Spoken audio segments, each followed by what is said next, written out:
Joining me now is Senate Judiciary Committee Chair Lindsey Graham. Senator, we have big tech plutocrats. I mean, you make the argument meddling in our elections by dumping huge amounts of money, $250 million. But is any of it illegal, and what can be done about it?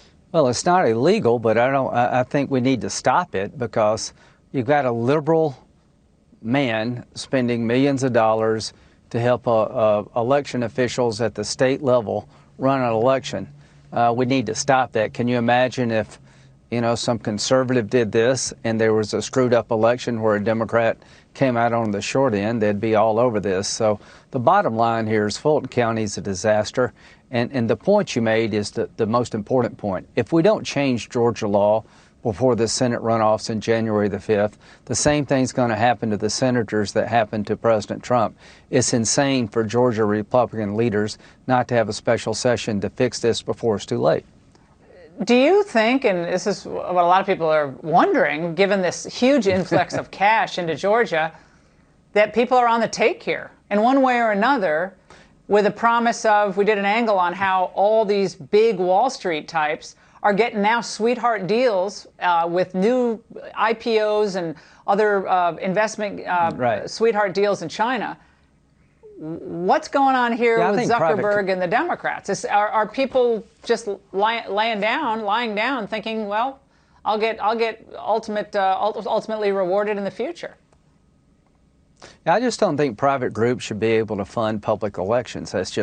There's no good outcome here. He may be civic-minded, he may have a good purpose, but it just doesn't pass the smell test. Look at what happened in Fulton County. If you had an audit of the signatures in the presidential election, you would find, I believe, massive problems. And the reason we don't have an audit of signatures is not because of any Democrat, it's because we have Republicans in Georgia that refuse to allow President Trump to look at the ballots in a bipartisan way, the signatures on the envelopes, and see if they're actually genuine. Until you do that, I don't really accept the outcome of the Georgia election as being accurate until you have an audit of the signatures. And congressional hearings, people think they're a waste of time sometimes, but don't you have the power as Senate Judiciary Committee Chair to conduct hearings on all of this, on the China issue? Sure. What happened with Swalwell, then happened with Feinstein, and for a 20-year period, and now this. Asking Mr. Zuckerberg exactly what are your intentions, and why do we have Chinese spies working for U.S.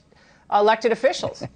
Well, you can't really make this up, Laura. You've got the #1 persecutor of Donald Trump, alleging he and his campaign and his family were tied to Russia, who in fact had his office infiltrated by a Chinese intern that came from a recommendation of a Chinese spy.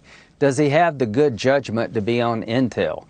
So at the end of the day, if a Republican were in his shoes, can you imagine what they'd be saying if Kevin McCarthy found himself in this situation? So, yeah, I think this is really, after this election's over, I want to do a deep dive in the 2020 election about mail-in voting. If you can't verify the signatures, it's ripe for fraud. If you go vote in person, you got to present an ID to prove you are who you say you are.